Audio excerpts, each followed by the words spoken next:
drama that has made this league so popular. And oh, by the way, there's been some great basketball played as well. But all the non-basketball talk maybe has covered up the situation we have heading into the All-Star break, where the Cavs will be in the third spot in the East. The Warriors just dropped to second after last night losing to Portland. Guys, it's an intriguing twist to what has been the last couple of summers, a storyline of, oh, well, the regular season, it doesn't matter. It's a foregone conclusion. Well, is it at this point a foregone conclusion? Have we seen maybe those teams take a step back? Or maybe more importantly, 3D, have other teams taken a step forward? Well, I think, guys, it's a combination of both. I think some teams have taken a step forward, gotten better like Houston. And also I think with the Warriors, they've gone down this path so much, they're a little bored. They're a little, brain freeze, if you will. And then when you talk about some other teams, Jared, movement, player movement, guys are getting better within. So I think right now, to your point, Jared, it is a little surprising not seeing the Warriors and the Cavs up top, but I'm kind of liking it a little bit. I think they're fatigued. I think the Warriors, to me, look like a team that's not necessarily physically exhausted, but certainly they've wrung every single emotion out of themselves the last 3.5 seasons.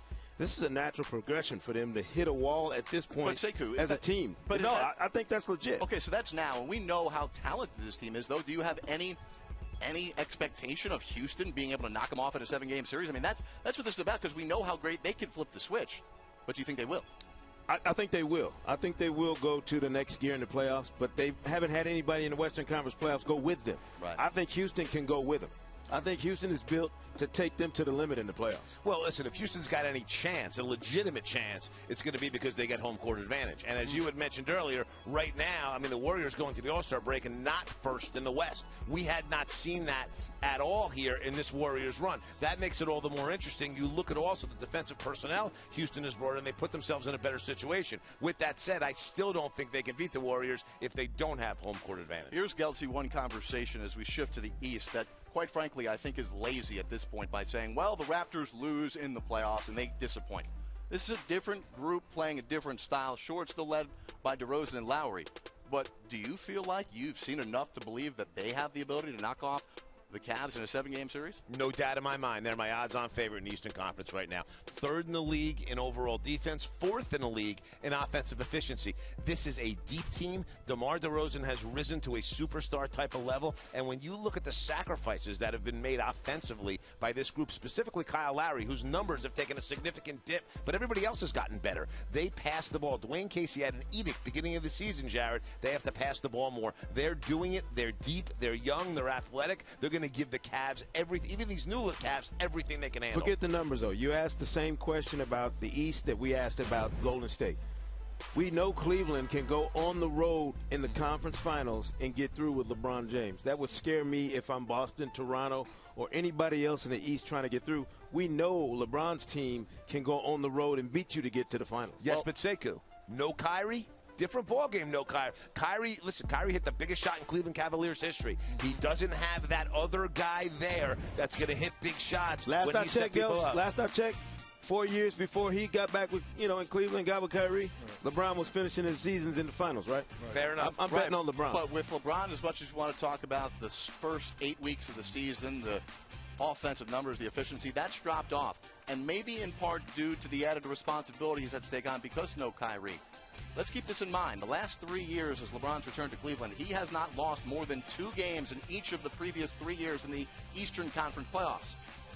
Let's say they do struggle and they do get out. How much gas does he have left in the tank? Well, I think this year LeBron James has a lot of gas in the tank. He's proven all season long he's done a great job taking care of his body. My big question for LeBron, can you take these new faces you brought in here in 27, 28 odd games here and make them championship mentality? That's my only question. Will he make everyone better? Yes. George Hill, are you ready? Jordan Clarkson, are you ready for Eastern Conference Final? To your point, say on the road to close out. Larry Nance Jr., you've never seen those bright lights. If those guys can handle the bright lights, then I think the Cavs are on where they need to be. Don't forget, Kevin Love is coming back at some point, too. Level, that is another piece to what Cleveland's going to have that no other team. Who's going to get a guy like that, of that caliber, infused into their mix come playoff time? Or maybe Boston. Well, Gordon Hayward. You start. Here you go. Hey, I like it though. Well, it depends on who you talk to, because he went from shooting in the chair, now he's jogging a little bit, and if they go that deep in the playoffs, medically he could be cleared. He could, but here's the thing, 3D. When we saw Paul George a couple of years ago come back from a devastating injury at the end of the season, it wasn't the Paul George we were used to. Correct. Right. So if Gordon Hayward does end up coming back on the floor, I think it's fair to say we're probably not going to get the version that got hurt. He's going to need a summer. He's going to need time. Yep. So I don't know.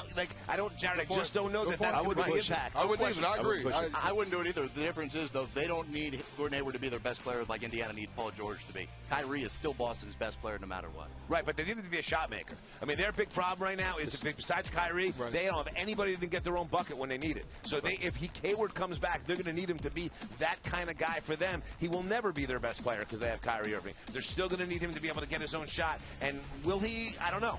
I don't think he has enough time. I don't think there's enough time for Gordon Hayward to come back and get to any reasonable, facsimile of himself to help the Boston Celtics. And I also think that puts an undue amount of pressure on him to come back and play hero for a team that shouldn't need it.